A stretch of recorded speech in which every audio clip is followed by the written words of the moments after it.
الحمد لله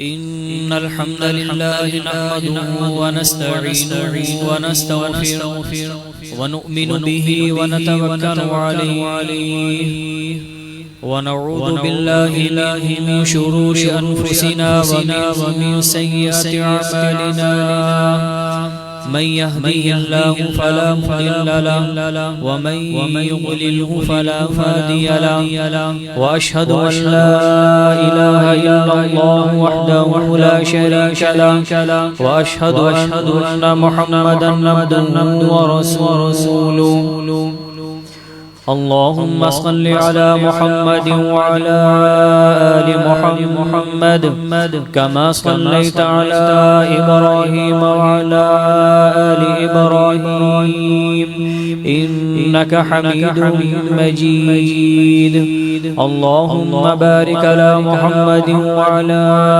آل محمد كما باركت على إبراهيم وعلى آل إبراهيم إنك حميد مجيد أما بعد فإن خير الحديث كتاب الله وخير الهدي هدي محمد صلى الله عليه وسلم وشر الأمور محدثاتها وكل محدثة بدعة وكل بدعة ضلالة وكل ضلالة في النار. أعوذ بالله السميع العليم من الشيطان الرجيم من همزه ونفخه ونفثه. فکر آخرت انسان صدیوں سے اس بات کا مشاہدہ کر رہا ہے کہ دنیا میں انسان کو ہمیشہ نہیں رہنا، بلکہ انسان دنیا میں آتے ہیں، پیدا ہوتے ہیں، اور پھر ایک وقت آتا ہے کہ وہی انسان دنیا سے رخصت ہو جاتا ہے اور اسے موت آ جاتی ہے۔ یہ مشاہدہ ہم میں سے ہر شخص کر رہا ہے اور صدیوں سے انسان یہ مشاہدہ کرتا چلا آ رہا ہے، لیکن یہ بھی حقیقت ہے کہ ہر شخص اسی امید پر زندہ ہے کہ جس شخص کو وہ قبر میں اتارتا ہے وہ شاید یہ گمان کرتا ہے کہ ابھی تو اسی کا وقت آیا تھا، یہ چلا گیا، میرے پاس تو وقت ہی وقت ہے، جب وقت آئے گا تو میں اصلاح کر لوں گا، توبہ کر لوں گا اور اپنے رب کی طرف رجوع لے آؤں گا۔ لہٰذا جس مشقت اور پریشانی سے یہ اب دو چار ہونے والا ہے، میں اس پریشانی سے نہیں گزروں گا، لیکن یہ انسان کی خام خیالیاں ہیں۔ جو چیز اللہ رب العزت نے مقرر کر دی وہ مقرر ہے، اگر انسان کے کوئی چیز کام آنے والی ہے تو وہ اس کے اعمال ہیں، اس کا ایمان ہے، اس کا تقوی ہے، اور یہی فکر آخرت ہے۔ اور اسی فکر کو زندہ کرتے ہوئے اللہ رب العزت نے فرمایا سورہ تحریم میں، یا ایھا الذین آمنوا قوا انفسکم واہلیکم نارا، اے ایمان والوں اپنے آپ کو بھی اور اپنے گھر والوں کو بھی جہنم کی آگ سے بچاؤ۔ وقودھا الناس والحجارہ، وہ آگ کہ جس کا ایندھن انسان اور پتھر ہوں گے، علیہا ملائکۃ غلاظ شداد لا یعصون اللہ ما امرہم ویفعلون ما یؤمرون، اور اس آگ پر اللہ نے ایسے فرشتے مقرر کر رکھے ہیں جو بڑے ہی تندخو اور سخت مزاج ہوں گے، جو حکم اللہ کی طرف سے انہیں ملتا ہے وہ اس حکم کو بجا لاتے ہیں، وہ نافرمانی نہیں کرتے اللہ کے حکم کی، وہ وہی کرتے ہیں جو انہیں حکم دیا جاتا ہے۔ یا ایھا الذین کفروا لا تعتذروا اليوم انما تجزون ما کنتم تعملون، اے کافرو، اے وہ لوگوں کے جو انکار کر بیٹھے ہو اللہ کا، آج اللہ سے ملاقات کا دن ہے تو لہٰذا بہانے نہ بناؤ، آج کا دن تو وہ دن ہے کہ تمہیں جزا ملے گی یا سزا ملے گی تمہارے اعمال کے بدلے میں، جیسے اعمال تمہارے ہوں گے ویسے ہی تمہارے متعلق فیصلہ ہوگا۔ اگر اعمال اچھے ہیں تو پھر اللہ جزا دینے والا ہے، اگر اعمال برے ہیں، زندگی بے فکری کی گزاری تو پھر اللہ کے ہاں سزا ملنے والی ہے۔ جہنم کی آگ سے خود بھی بچنا ہے اور اپنے اہل و عیال کو بھی بچانا ہے۔ وہ آگ کہ جو جلس کر رکھ دے گی، اس آگ پر اللہ نے فرشتے بھی بڑے سخت مقرر کر رکھے ہیں جو اللہ کی تابعداری کرتے ہیں۔ یہ بات تو فرشتوں کی بتائی جا رہی ہے، لیکن سمجھایا ہمیں جا رہا ہے کہ وہاں پر بھی اللہ کی مخلوق ہے جو تابعدار ہے۔ اللہ تمہاری فرما برداری کا محتاج نہیں ہے، اللہ تمہارے نیک اعمال کا محتاج نہیں ہے، بلکہ جس طرح سے وہ فرشتے تابعداری کرتے ہیں تم بھی اللہ کے تابعدار بن جاؤ، یہ تمہارے حق میں بہتر ہے۔ جو حکم اللہ کی طرف سے تمہیں ملے وہ سر تسلیم خم کر دو اس حکم کے آگے، یہی اللہ کی منشا ہے۔ اللہ اپنے بندوں سے یہ چاہتا ہے، کیونکہ جہنم کی آگ بڑی سخت ہے۔ صحیح مسلم کتاب الایمان میں ہے، ابو ہریرہ رضی اللہ تعالی عنہ سے مروی، لما انزلت هذه الآیہ وانذر عشیرتک الاقربین، جب سورہ شعراء کی آیت نازل ہوئی کہ اے رسول صلی اللہ علیہ وسلم آپ اپنے قریبی رشتہ داروں کو ڈرائیے گا، تو نکل جاتے ہیں اللہ کے رسول صلی اللہ علیہ وسلم۔ دعا رسول اللہ صلی اللہ علیہ وسلم قریشا فاجتمعوا فعم وخص،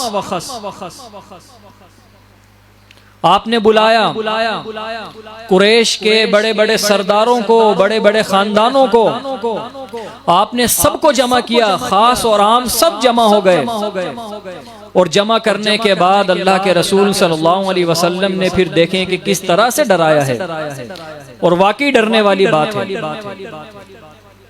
آپ نے فرمایا یا بنی کعب بن لوئی انقذوا انفسکم من النار، اے بنو کعب بن لوئی اپنے آپ کو جہنم کی آگ سے بچاؤ۔ یا بنی مرہ بن کعب، اے بنو مرہ بن کعب انقذوا انفسکم من النار، اپنے آپ کو جہنم کی آگ سے بچاؤ۔ یا بنی عبد شمس، اے بنو عبد شمس انقذوا انفسکم من النار، اپنے آپ کو جہنم کی آگ سے بچاؤ۔ یا بنی عبد مناف انقذوا انفسکم من النار، اے بنو عبد مناف اپنے آپ کو جہنم کی آگ سے بچاؤ۔ یا بنی ہاشم انقذوا انفسکم من النار، اے بنو ہاشم اپنے آپ کو جہنم کی آگ سے بچاؤ۔ یا بنی عبد المطلب، اے بنو عبد المطلب انقذوا انفسکم من النار، تم بھی اپنے آپ کو جہنم کی آگ سے بچاؤ۔ یا فاطمہ انقذی نفسک من النار، اے فاطمہ میری بیٹی، میرے جگر کے ٹکڑے، دیکھو اپنے آپ کو جہنم کی آگ سے بچاؤ۔ فإنی لا املک لکم من اللہ شیئا، جب تم اللہ کے حضور پیش ہوگے تو میں اللہ کے مقابلے میں تمہارے معاملے میں کچھ بھی اختیار نہیں رکھتا کہ تمہارے کام آ سکوں۔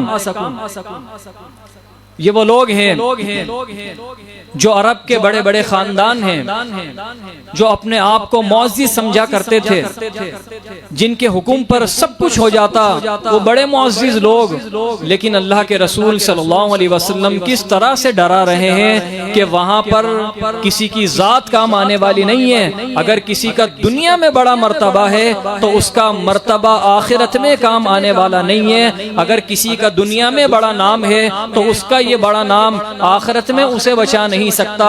اگر اس کی دنیا میں بہت زیادہ عزت ہے تو یہ عزت اسے جہنم کے عذاب سے، آخرت کے عذاب سے نہیں بچا سکتی، بلکہ کسی کا نسب اس کو آگے نہیں کر سکتا، اس کو بچا نہیں سکتا. اس کو اگر کوئی چیز بچانے والی ہے تو وہ اس کے دل کا تقوی ہے، اس کے نیک اعمال ہیں، یہ کام آنے والے ہیں. یعنی جہنم کی آگ سے اللہ کے رسول صلی اللہ علیہ وسلم ڈرا رہے ہیں، اس پیشی سے ڈرا رہے ہیں کہ جب انسان اپنے رب کے سامنے پیش ہوگا اور وہ کیا حالات ہوں گے، وہ کیا منظر ہوگا. ترمذی میں ہے، سند اس کی صحیح ہے، عدی بن حاتم رضی اللہ تعالیٰ عنہ سے مروی، اللہ کے رسول صلی اللہ علیہ وسلم نے فرمایا: ما منکم من رجل الا سیکلمہ ربہ یوم القیامہ. تم میں سے ہر شخص قیامت کے دن اپنے رب سے گفتگو کرے گا، لیس بینہ و بینہ ترجمان، اور اس بندے کے اور اس کے رب کے درمیان کوئی ترجمان نہیں ہوگا. ڈائریکٹ اللہ کی طرف سے باتیں ہوں گی اور اس بندے سے باتیں ہوں گی جو بندہ پیش ہو رہا ہے اللہ کے حضور. ثم ينظر ایمن منہ فلا یرى شیئا الا شیئا قدمہ. جب وہ اپنے سیدھی جانب دیکھے گا تو وہ کچھ نہیں پائے گا سوائے وہ اعمال جو اس نے آگے بھیجے ہوں گے. ثم ينظر اشأم منہ فلا يرى شيئا الا شيئا قدمہ. جب وہ اپنی الٹی جانب دیکھے گا تو وہاں پر بھی وہی پائے گا جو اعمال اس نے آگے بھیجے ہیں. ہر طرف اس کو اعمال نظر آ رہے ہیں کیونکہ اللہ نے پہلے ہی بتا دیا تھا، سورہ حشر میں ہے، یا ایھا الذین آمنوا اتقوا اللہ ولتنظر نفس ما قدمت لغد واتقوا اللہ ان اللہ خبیر بما تعملون. اے ایمان والوں، تم میں سے ہر شخص یہ دیکھے کہ اس نے کل آنے والے دن کے لیے کیا اعمال بھیجے ہیں، اور وہ ڈرے اللہ سے، کیونکہ اللہ بڑے علم والا ہے، وہ باخبر ہے، وہ جانتا ہے کہ تمہاری نیکیاں کس لیول کی ہیں، وہ جانتا ہے کہ کس نیکی سے اللہ خوش ہونے والا ہے اور کس نیکی سے تم اللہ کو ناراض کر بیٹھے ہو. کیونکہ جو دکھاوے کے اعمال ہوتے ہیں وہ اللہ کے ہاں قابل قبول نہیں ہوتے. ثم ينظر تلقاء وجهه فتستقبله النار. پھر وہ اپنے سامنے دیکھے گا تو اپنے منہ کے آگے وہ جہنم کی آگ کو دیکھے گا. فرمایا اللہ کے رسول صلی اللہ علیہ وسلم نے: من استطاع منکم ان یقی وجہہ حر النار ولو بشق تمرہ فلیفعل. تو جس شخص سے ہو سکے اس جہنم کی آگ سے بچنے کی کوشش کرے، اگرچہ وہ کھجور کا ٹکڑا ہی دے کر ہی بچنا پڑے تو دے دے، اللہ کی راہ میں خیرات کر دے، جہنم کی آگ سے بچے. بتانے کا مقصد یہ ہے کہ کتنی ہی چھوٹی نیکی کیوں نہ ہو، اس نیکی کو حقیر نہ جانے، بلکہ وہ ایک نیکی جو خلوص کے ساتھ اللہ کے لیے کی جاتی ہے، وہ بال برابر نیکی بھی اللہ کے ہاں بخشش کا ذریعہ بن سکتی ہے. کیونکہ ہمارے ہاں بڑا عجیب معاملہ ہے، جب آدمی نیک اعمال کرتا ہے، داڑھی رکھ لیتا ہے، اس کے بال سنت کے مطابق ہوتے ہیں، اس کے جو ازار ہے وہ ٹخنوں سے اوپر ہوتا ہے، تو وہ اپنے آپ کو سمجھتا ہے کہ میں بہت بڑا متقی بن گیا ہوں، میں بہت زیادہ نیک اعمال کرنے والا ہوں، میں تو اتنی بڑی بڑی نیکیاں کرتا ہوں کہ میں 5 وقت کی نماز ادا کرتا ہوں، میں نے تو حج کیا ہے، میں صدقات دینے والا ہوں، میں عمرہ کرنے والا ہوں. راستے سے پتھر اٹھانے والی نیکی اتنی سی نیکی میں کیوں کروں؟ یاد رکھیے گا، بڑی سی بڑی نیکی بھی اللہ کے ہاں 0 سے ملٹیپلائی کی جا سکتی ہے اگر ان نیکیوں میں خلوص نہ ہو. لیکن اگر چھوٹی نیکی ہو، محض اللہ کی رضا کے لیے کی گئی ہے، تو وہ چھوٹی سی نیکی قیامت کے دن پہاڑ کے برابر ہوگی، کیونکہ اس کو کرنے والے نے محض اللہ کی رضا کے لیے اس نیکی کو ادا کیا ہے. تو انسان اپنی آنکھوں سے جہنم کی آگ کو دیکھے گا، اور یہ فطرت ہے انسان کی. جب تک وہ کسی بھی چیز کو اپنی آنکھوں سے نہ دیکھ لے اس پر یقین نہیں کرتا. آج ہم کیوں نیکیوں سے دور ہیں؟ کیوں دین اسلام کی تعلیمات پر عمل نہیں کرتے؟ کیونکہ اللہ رب العزت نے سارے معاملات غیب پر رکھے ہیں. ایسا نہیں ہوتا کہ ایک انسان نماز کو ترک کر دے، اس نماز کو ترک کرنے کی وجہ سے اس کو ہاتھوں ہاتھ اس کی سزا مل جائے۔ اگر کوئی شخص الٹے ہاتھ سے پانی پیے تو ایسا نہیں ہوتا کہ اس کے الٹے ہاتھ پر فالج گر جائے۔ اگر وہ بدعمالی کر رہا ہے، اللہ کی راہ سے دور نکل کر جا رہا ہے، تو زبردستی فرشتے اس کو اللہ کی راہ پر نہیں لگا سکتے، کیونکہ اللہ نے راستہ بتا دیا، اِنَّا هَدَيْنَاهُ السَّبِيلَ اِمَّا شَاكِرًا وَإِمَّا كَفُورًا۔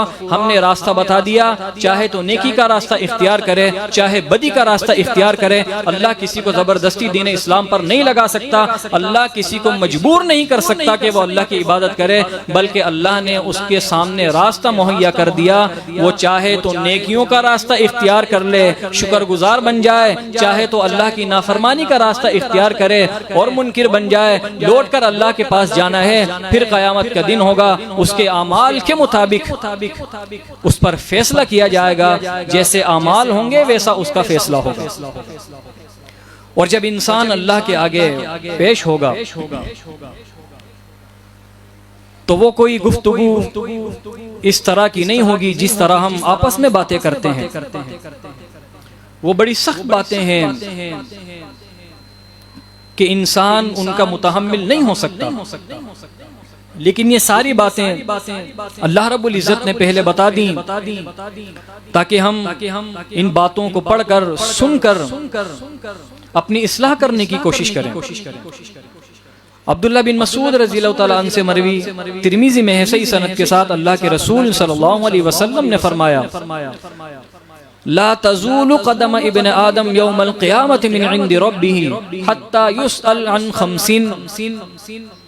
ابن آدم اپنے قدموں کو ہلا بھی نہیں سکتا جب تک اس سے 5 چیزوں کے متعلق سوال نہ کر لیا جائے۔ اتنا سختی کا دن ہوگا، وہ اپنے پیروں کو ہلا بھی نہیں سکتا۔ اور وہ کیا باتیں ہیں، وہ کیا سوال ہیں جو اللہ پوچھنے والا ہے اپنے بندے سے؟ ان عمرہ فیما افناہ، زندگی کہاں گزار کر آئے ہو بتاؤ، حساب دو۔ اللہ نے جو زندگی عطا کی، ہم میں سے ہر شخص کو اللہ نے زندگی دی ہے۔ ہم روزانہ جب نیند کرتے ہیں تو صبح کو بخیر و عافیت اٹھ جاتے ہیں۔ اگر اللہ چاہتا تو ہمیں اسی نیند میں موت آ جاتی، لیکن اللہ نے پھر ایک اور موقع دیا ہمیں سنبھلنے کا، اپنی اصلاح کرنے کا۔ قیامت کے دن سوال ہوگا، بتاؤ جو 60 سالہ زندگی، 70 سالہ زندگی، 50 سالہ زندگی اللہ نے تمہیں دی، یہ تم زندگی کہاں گزار کر آئے ہو، کہاں صرف تم نے زندگی کی ہے؟ آج حساب و کتاب کا دن ہے، حساب دینا پڑے گا۔ ان شبابہ فیما ابلاہ، جوانی کہاں خرچ کی ہے؟ جوانی انسان کی زندگی کا گولڈن پیریڈ ہوتا ہے۔ یہ وہ دن ہوتے ہیں، یہ وہ جوانی ہے کہ جو انسان صرف کرے اللہ کو راضی کرنے میں۔ آپ دیکھیں ہمارے اسلاف اپنی بھری جوانی میں دنیا کی کایا پلٹ کر چلے گئے، اللہ کے دین کو غالب کیا انہوں نے اپنی بھری جوانی میں۔ ہم کیا کرتے ہیں کہ ابھی تو ہم جوان ہیں، والدین کہتے ہیں بچہ ہے، وقت آئے گا اصلاح کر لے گا۔ ہمیں نہیں معلوم کہ ہماری موت کا وقت کب آنے والا ہے۔ تو جب ہمیں معلوم نہیں ہے تو ہم اس چیز پر اعتماد کر کر کیوں بیٹھے ہیں جس کا علم ہمیں نہیں ہے کہ وہ کب آنے والی ہے۔ آج کیوں ہماری نوجوان نسل زنا میں مبتلا ہے، بے راہ روی کا شکار ہے، اللہ کے دین سے دور ہے؟ کیونکہ انہوں نے اپنی جوانی کو عیش کی زندگی سمجھ رکھا ہے، وہ اللہ سے مسلسل دور ہو رہے ہیں۔ وہ زندگی کے لمحات کہ جس جوانی میں بندے کو اللہ کو راضی کرنا تھا، عبادت کر کے، نیک اعمال کر کے، یہی وہ دن ہیں کہ جب اللہ راضی ہوتا ہے ہم اس زندگی کو عیاشی میں گزار دیتے ہیں، اور پھر جب وقت آتا ہے نڈھال ہونے کا تو ہم توبہ کر لیتے ہیں، کمپرومائز کر لیتے ہیں۔ یہ ہماری ذاتی اصلاح تو ہو سکتی ہے، اگر اللہ نہ کرے کہ ہم اپنے ذوم میں سمجھ رہے ہیں کہ میں نے تو اصلاح کر لی، اور اللہ کے ہاں وہ اصلاح نہ ہو، بلکہ کہا جائے کہ تم نے تو زندگی اپنی مرضی کی گزاری ہے، بھری جوانی اپنی مرضی کی گزار کر جب نڈھال ہوئے تو تم میری طرف آ گئے، میں ایسی توبہ قبول کرنے والا نہیں ہوں۔ تو بتائیے گا ہمارا کیا ہوگا؟ کون ہمارا پرسان حال ہوگا؟ تو لہٰذا اپنی جوانی میں ہی اللہ کو راضی کرنے کی کوشش کریں. سوچی سمجھی توبہ اللہ کے ہاں توبہ نہیں ہوتی، بلکہ توبہ تو وہ ہے کہ جب موقع مل جائے اور دل سے توبہ کی جائے اور پھر دوبارہ سے اس گناہ کو دہرایا نہ جائے بلکہ اصلاح کی جائے. تیسرا سوال وَعَمْ مَالِهِ فِي مَا أَيْنَ اِكْتَسَبَهُ، کہ تم نے مال کہاں سے کمایا ہے. بتاؤ، آج حساب و کتاب کا دن ہے، ساری چیزوں کے متعلق سوال ہوگا. اپنے مال پر غور کیجئے، اپنی کمائی پر غور کیجئے. ایسا تو نہیں ہے کہ ہم دن رات محنت کر رہے ہیں اور ہماری کمائی میں، ہماری محنت میں حرام کی آمیزش ہو. ایسا تو نہیں ہے کہ ہم دن بھر مزدوری کر رہے ہیں، محنت کر رہے ہیں اور ہماری اس کمائی کے اندر، محنت کے اندر ایسی چیز شامل ہو جو اللہ کو ناراض کرنے والی ہو. غور کریں اپنے مال پر، اپنی کمائی پر. فیما انفقہ، چوتھی چیز کہ جو مال کمایا تھا کہاں خرچ کیا. ایسا تو نہیں ہے کہ خواہشات نفسانی پر سارا مال لٹا دیا کہ اللہ رب العزت نے مجھے نعمتوں سے نوازا ہے، میرے پاس مال بہت ہے تو لہٰذا میں خرچ کرتا رہوں. نہیں، مال بھی اللہ نے دیا ہے اور اللہ کی شریعت کے مطابق ہی خرچ ہوگا. آپ اس طرح سے مال کو ضائع نہیں کر سکتے خرچ کرنے کے نام پر، کیونکہ قیامت کے دن اس کا بھی حساب دینا پڑے گا. نمبر 5 وَمَاذَا عَمِلَ فِي مَا عَلِمَ، جو علم تم نے حاصل کیا تھا وہ علم کیا تھا، اور جو اعمال تم نے کیے تھے وہ تمہارے علم کے مطابق تھے یا نہیں. آج ہماری اکثریت دین اسلام کے علم سے دور ہے. وہ فرقہ واریت کے دین میں پڑ گئی، وہ بدعات کے دین میں پڑ گئی، وہ رسومات کی پابند ہو گئی. جس طرح سے بدعات آج رائج کی جا رہی ہے، سنت کا مقام کم ہوتا جا رہا ہے. بدعات اپنی جگہ لے رہی ہیں، سنت کی جگہ کم ہوتی جا رہی ہے. رسومات اپنی جگہ قائم کر رہی ہیں، سنت کی جگہ کم ہوتی جا رہی ہے. فرقے غالب ہو رہے ہیں، اسلام اپنی طاقت کو مزید کھوتا جا رہا ہے. وجہ کیا ہے کہ جو علم دین اسلام کا علم تھا، جو علم انسانوں کی رہنمائی کا علم تھا، اس علم کو ہم نے پیچھے کر دیا اور بدعات، رسومات اور باطل عقائد کے ہم پابند ہو گئے. ایسے اعمال اللہ کے ہاں قابل قبول ہونے والے نہیں ہیں. اپنی ہر چیز پر ہمیں غور کرنا چاہیے، کیونکہ ہمیں ایک ایک چیز کا اللہ کے ہاں حساب دینا ہے. یہاں تک کہ ہمارے جو جسم کے اعضاء ہیں قیامت کے دن، ان کے متعلق بھی سوال ہوگا. ترمذی صفت القیامہ کی صحیح حدیث ابو ہریرہ رضی اللہ تعالیٰ عنہ سے مروی، اللہ کے رسول صلی اللہ علیہ وسلم نے فرمایا یؤتی بالعبد یوم القیامہ فَيَقُولُ اللَّهُ لَهُ أَلَمْ أَجْعَلْ لَكَ سَمْعًا وَبَصَرًا وَمَالًا وَوَلَدًا. ایک شخص کو قیامت کے دن لایا جائے گا اور اللہ اس شخص سے کہے گا کیا میں نے تجھے کان عطا نہیں کیے تھے؟ کیا میں نے تجھے آنکھیں نہیں دی تھیں؟ کیا میں نے تجھے مال اور اولادوں سے نہیں نوازا؟ وَسَخَّرْتُ لَكَ الْأَنْعَامَ، تیرے لیے چوپایوں کو مسخر کر دیا، سب کچھ تیرے تابع کر دیا. فَكُنْتُ تَظُنُّ إِنَّكَ مُلَاقِي يَوْمَكَ هَذَا، جبکہ تیرا گمان تھا کہ تو ایک دن مجھ سے ملنے والا ہے. بتا آج یہی ملاقات کا دن ہے. تو وہ جواب دے گا فیقول لا، اے میرے رب نہیں، مجھے گمان نہیں تھا، میں بھول گیا.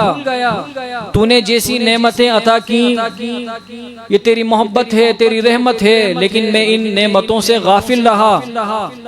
آج میں اس بات کو بھول گیا کہ مجھے تجھ سے ملاقات کرنی ہے. ایک وقت آنے والا ہے کہ میں اپنے رب کے پاس جا کر حساب دوں گا. میں نے بھلا دیا، اے میرے مولا مجھے یاد نہ رہا. انسان پر جب دنیا کے خزانے کھول دیے جاتے ہیں، جب وہ سب سے پہلے اگر کسی کو بھلاتا ہے تو وہ اللہ رب العزت ہے. اور جب اس پر مصائب کے پہاڑ ٹوٹتے ہیں، اگر کوئی ہستی اسے یاد آتی ہے تو وہ اللہ رب العزت کی ذات ہے. یہ دوگلا ایمان اللہ رب العزت کو پسند نہیں ہے. جب نعمتوں سے نوازا جائے تو شکر ادا کیجیے اللہ رب العزت کا، اور جب مصائب آئیں تو اللہ سے گڑ گڑا کر معافی مانگیے کہ شاید ہماری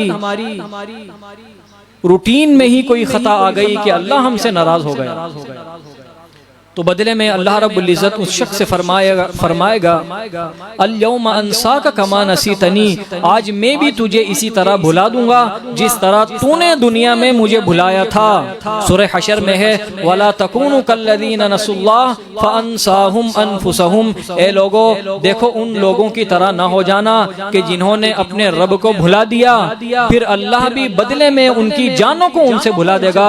اولئک هم الفاسقون، یہی وہ لوگ ہیں جو فاسق ہیں، بدکار ہیں۔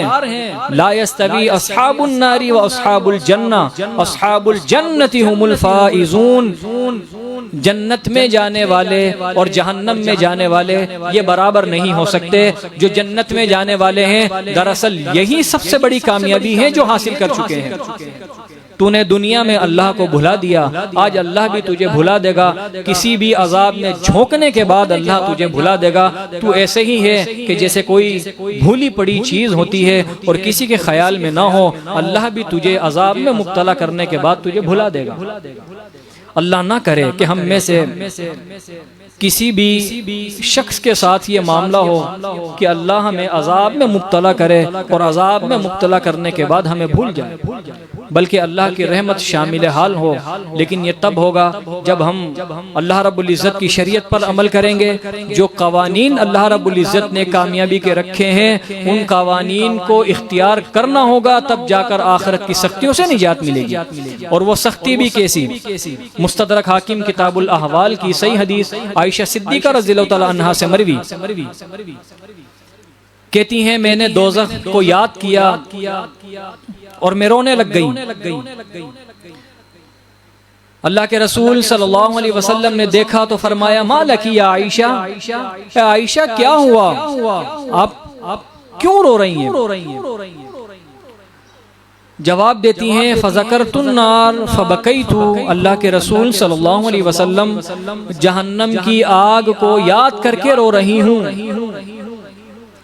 پھر سوال کرتی ہیں فَهَلْ تَذْكُرُونَ أَهْلِيكُمْ يَوْمَ الْقِيَامَةِ، اللہ کے رسول صلی اللہ علیہ وسلم کیا آپ قیامت کے دن اپنی اہلیہ کو یاد رکھیں گے؟ سوال دیکھیں، آپ فکر دیکھیں۔ وہ خاتون سوال کر رہی ہیں جو دنیا کی بہترین خاتون ہے، اور جس ہستی سے سوال کیا جا رہا ہے مخلوق کی افضل ترین شخصیت اللہ کے رسول صلی اللہ علیہ وسلم۔ لیکن پھر بھی فکر دیکھیے کہ نہ جانے کیا ہوگا، آپ یاد تو رکھیں گے؟ جواب دیتے ہیں اللہ کے رسول صلی اللہ علیہ وسلم اما فی ثلاث موات فلا یذکر احد احدا، اے عائشہ 3 مقام ایسے ہوں گے کہ جہاں پر کوئی کسی کو یاد نہیں رہے گا، حتی یعلم ان یخف میزانہ ام یثقل، ایک وہ مقام کہ جہاں پر نیکیاں تولی جائیں گی، اور جب نیکیاں تولی جا رہی ہوں گی جب تک انسان کو یہ معلوم نہ ہو جائے کہ اس کی نیکیوں کا پلڑا بھاری ہے یا ہلکا، اسے کوئی یاد نہ ہوگا کہ میں کہاں ہوں، میرے ساتھ والے کہاں ہوں گے، سب کو بھلا بیٹھا ہوگا، بس ایک فکر ہوگی کہ آج میں کامیاب ہو جاؤں۔ وعند الکتب حتی یقال ہاؤم اقرؤوا کتابیہ، دوسرا وہ مقام کہ جب نامہ اعمال کو کھولا جائے گا اور کہا جائے گا کہ اس کے نامہ اعمال کو پڑھو، جب تک اسے یہ معلوم نہ ہو جائے کہ اس کا نامہ اعمال اس کے دائیں ہاتھ میں دیا جائے گا یا بائیں ہاتھ میں دیا جائے گا، یا اس کا نامہ اعمال اس کے پیٹھ کے پیچھے سے اس کو دیا جائے گا، اس وقت تک وہ اسی کشمکش میں رہے گا کہ کوئی اسے یاد نہیں ہوگا، بس اسے اپنی جان کی فکر ہوگی، اسے اپنی کامیابی کی فکر ہوگی۔ وعند الصراط اذا وضع بین ظہری جہنم، تیسرا وہ مقام کہ جب پولیس صراط سے گزرنے کا وقت ہوگا، جب لوگ جہنم کی پیٹھ پر اپنا قدم رکھیں گے گزرنے کے لیے، تو اللہ نے اس کے کناروں پر خاردار پودے لگا رکھے ہوں گے۔ یہ اس لیے ہوگا کہ اللہ جس کو چاہے گا روک لے گا، اور انسان وہاں پر بھی کسی کو یاد نہیں کرے گا جب تک کہ اسے یہ معلوم نہ ہو جائے کہ آج مجھے کامیابی ملے گی یا نہیں، نہیں، آج مجھے نجات ملنے والی ہے یا نہیں، کتنا سخت عالم ہوگا کہ انسان اپنی برائیوں کے بوجھ تلے دب رہا ہوگا اور اسے معلوم نہ ہوگا کہ میرا فلاں عزیز کہاں ہے، اس کے ساتھ کیا ہونے والا ہے، میرے عزیز و اقارب کہاں ہیں، ان کے ساتھ کیا ہونے والا ہے۔ اگر اس کو کوئی فکر ہے تو بس اسی بات کی فکر ہے، کوئی کہیں بھی ہو میری بلا سے آج کے دن میرا کیا ہونے والا ہے، مجھے تو بس اسی بات کی فکر ہے۔ اور انسان کا کیا ہوگا؟ نامہ اعمال کا اس کے ہاتھوں میں آ جانا، یہ دراصل علامت ہے کامیابی اور ناکامی کی۔ سورہ حاقہ میں ہے، آیات کا سلسلہ ہے، فَأَمَّا مَنْ أُوتِيَ كِتَابَهُ بِيَمِينِهِ، رہا وہ شخص کہ جس کا نامہ اعمال اس کے دائیں ہاتھ میں دیا جائے گا، فَيَقُولْ هَاؤُمُ اقْرَءُوا كِتَابِيَهْ، تو وہ فرط مسرت سے اے رسول صلی اللہ علیہ وسلم کہے گا کہ لو میرا نامہ اعمال پڑھو، انی ظننت انی ملاق حسابیہ، مجھے تو گمان تھا، مجھے معلوم تھا کہ ایک وقت آنے والا ہے کہ جب میرا نامہ اعمال مجھے تحریری صورت میں ملنے والا ہے، گمان تھا تو اسی تیاری سے اپنے رب سے ملنے آیا ہوں، بدگمانی کر کے اپنے رب کے لیے نہیں آیا۔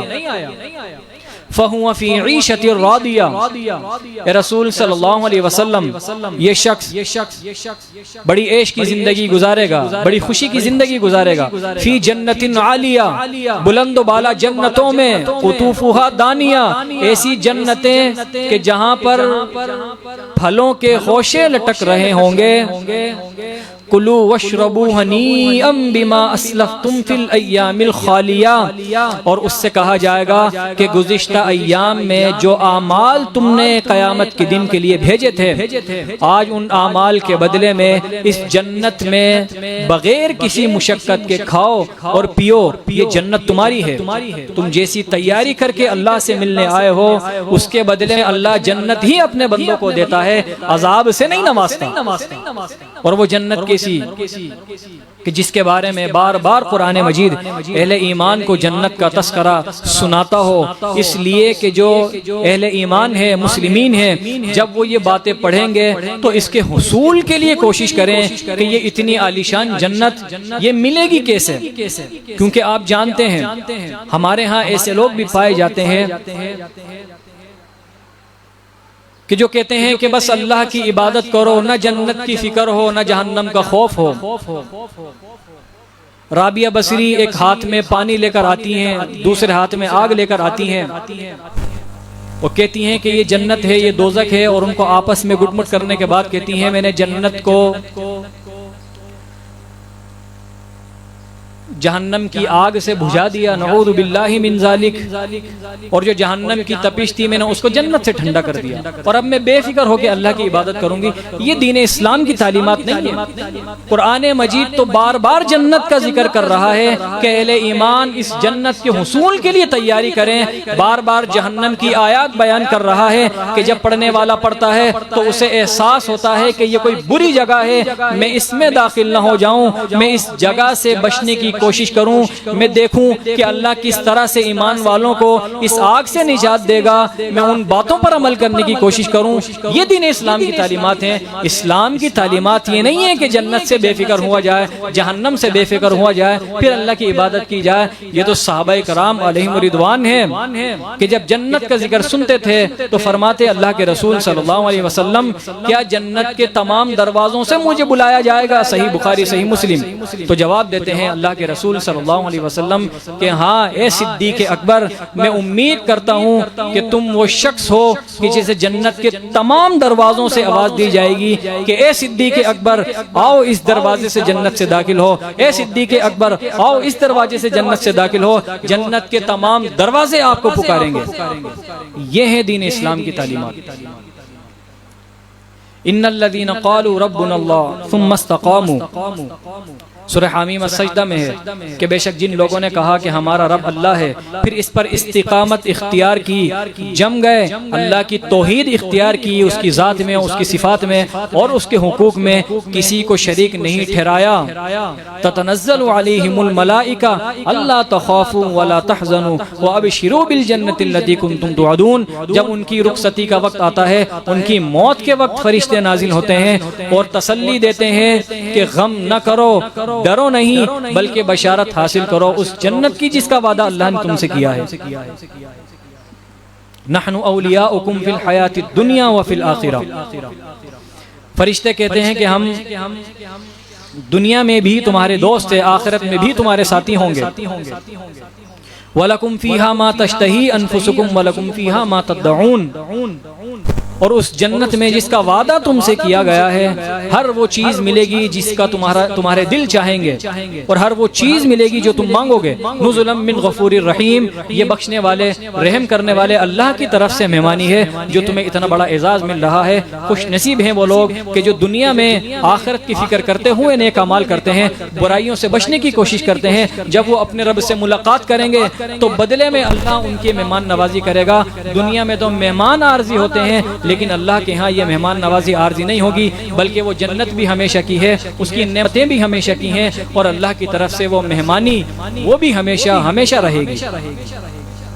رہا وہ شخص کہ جس کا نامہ اعمال اس کے الٹے ہاتھ میں دیا جائے گا، وَأَمَّا مَنْ أُوتِيَ كِتَابَهُ بِشِمَالِهِ فَيَقُولُ يَا لَيْتَنِي لَمْ أُوتَ كِتَابِيَهْ وَلَمْ أَدْرِ مَا حِسَابِيَهْ، تو وہ کہے گا کہ اے کاش کہ میرا نامہ اعمال مجھے نہ ملا ہوتا تو مجھے معلوم ہی نہ ہوتا کہ میں کیا کرتوت کر کر آیا ہوں۔ دنیا میں اپنی مرضی کی زندگی گزارنے والا آج اپنے ہاتھوں سے اپنے کرتوتوں کو پڑھ کر اپنے آپ سے نفرت کرے گا۔ یا لیتہا کانت القاضیہ، کہے گا کہ اے کاش کہ موت نے ہی کام تمام کر دیا ہوتا، کیوں زندہ ہو گیا؟ زندہ ہو گیا ہوں تو دوبارہ موت آ جائے، مر جاؤں، لیکن یہ حساب و کتاب کی سختی برداشت نہیں کر سکتا۔